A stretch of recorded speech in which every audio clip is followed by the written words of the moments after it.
Brighton have done them twice now, and that's because Brighton are a very good size. And Liverpool at this moment in time are not. They've lost their balance, whether it's because they've got a lot of midfield players that are out, whether it's because Mane has been such a miss for them.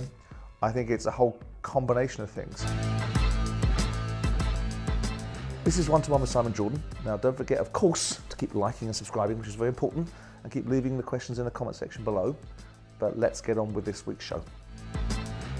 Alex, the Caicedo situation at Brighton is very difficult because Brighton have had him for a couple of years. He's made virtually very few appearances for them, 25, 26, 27 appearances. He's been out on loan during that period of time. But it is a remarkable amount of money for a player that's playing for Brighton. And I know Brighton are doing remarkably well this year. And of course, there's no vantage point of I'm a former Palace person looking at Brighton with a set of eyes. I think they're doing remarkably well. Will they stay in that position in this Premier League in this season? Maybe, because there's so many people falling by the wayside and not punching their assumed weight. But 70 million is a significant amount of money for a player that has only made a certain amount of appearances. Now, obviously, if you see a player, you know a player, and Chelsea are prepared to pay for players.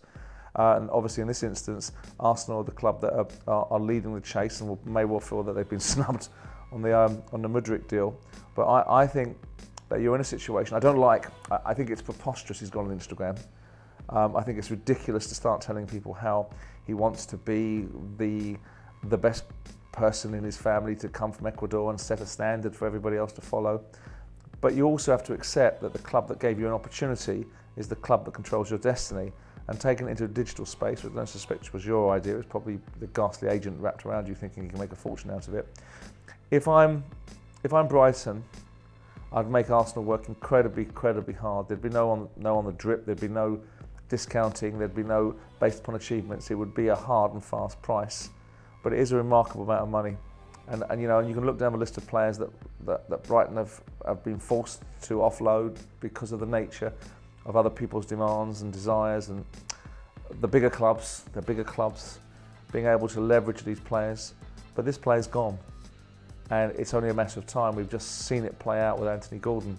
We've just seen a circumstance where a player that purports to have a relationship with a football club and has Everton in his blood and been at a football club since he was 11 years of age, engineers a move. So what chance have Brighton got? Now, I understand the argument will be Everton are looking at relegation and Brighton are looking at Europe. But that notwithstanding, when a club like Arsenal, with all the tradition and certainly the achievements when time comes calling, it's remarkably challenging. So Brighton have got to turn this into the biggest commercial opportunity. The challenge with Brighton is that it doesn't matter where you get this money, because if you get this money, everyone knows you've got it.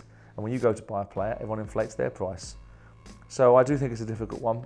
I'd be inclined at that level not to do something I've done previously, which is just a player will do as he's told, because I think in this day and age, you've got to turn it into your advantage. So I would be disappointed. I don't like the player's behaviour. I don't think it's appropriate for him to be out on social media. There's a contract which says he can't do these sort of things. But you're at a point now where the player's made his views very clear, and if it's not now, it's going to be in the summer. And between now and the summer, if you've got a player that's prepared to go on social media, doesn't understand the ramifications of that, then you've got a hell of a problem probably in your dressing room to manage him.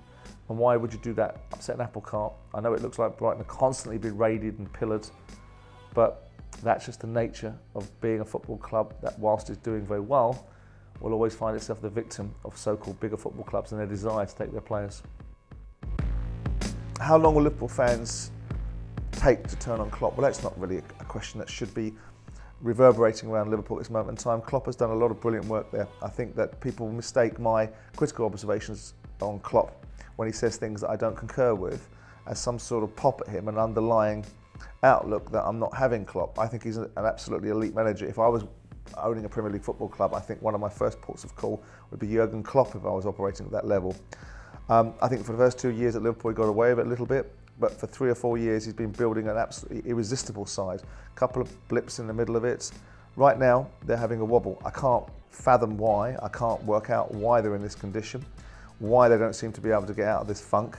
But also you have to give a lot of credit to the other sides that are putting them to the sword.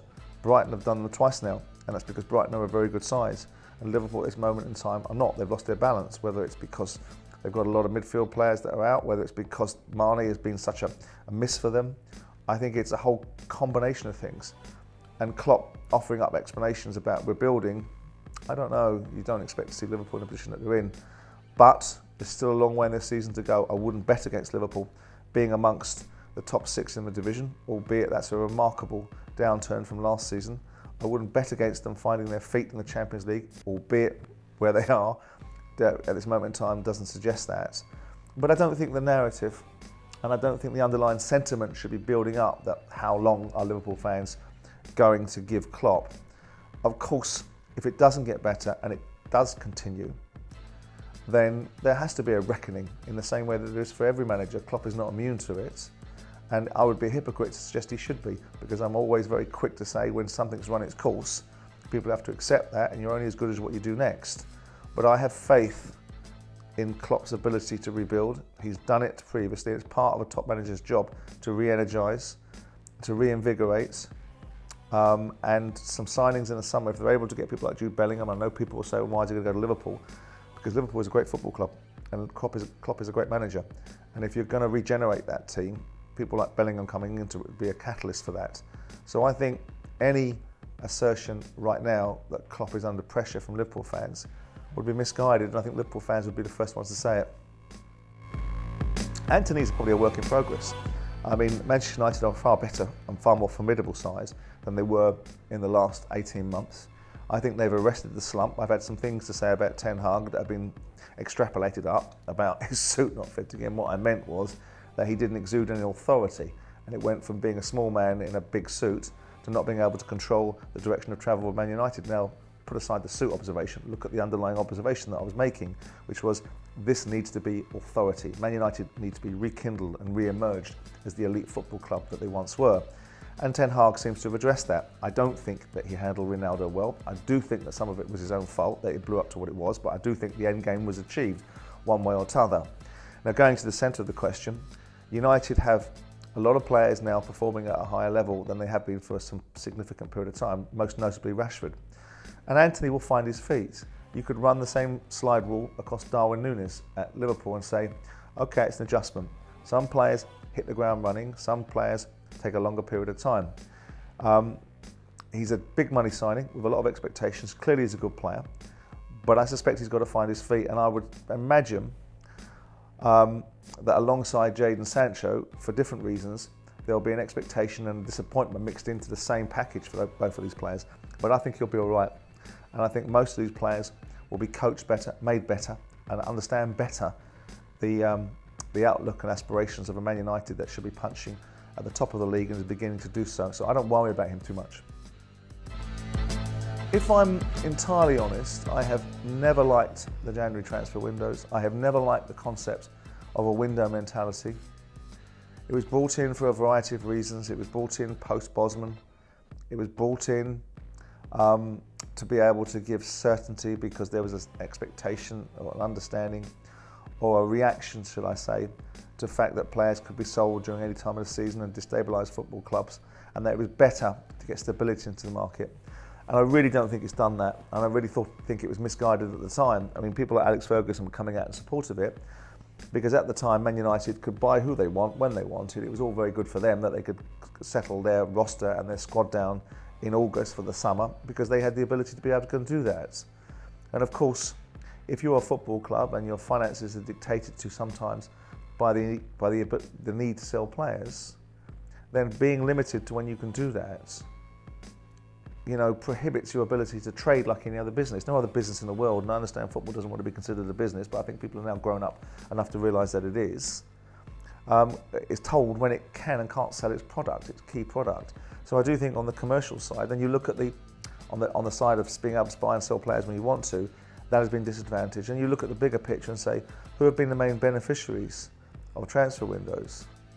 Well, media, of course, and my mate Jim with his glassy yellow tie for years, being able to dine out on the reality of what the transfer marketplace looks like specifically on deadline days. And I get it, Football is entertainment, it's show business now. So part of that is the grandstanding of transfer deadline day. It is a little bit unedifying when the world's going to hell in a handcart to be told this player's moving for that and that player's getting £300,000 a week, whilst some people out in the world, a lot of people are struggling economically, but that's football, an island on its own. But it's driven up the price of players, it's driven up the cost implications of players' wages, and it's profited the agents. And they've benefited remarkably out of critical masses and competitive tensions being generated out of transfer deadline days on emergency situations on the January the 31st of each transfer window, when people are desperately trying to buy players to stay in a division. They'll pay money for old rope at times. It's been proven to be the case that most of the time the January transfer window is bad business. There's a few exceptions, I grant you. The Virgil van Dijks of the world and the Luis Suarez are the exceptions that don't prove the rule that January is a bad place to do business in.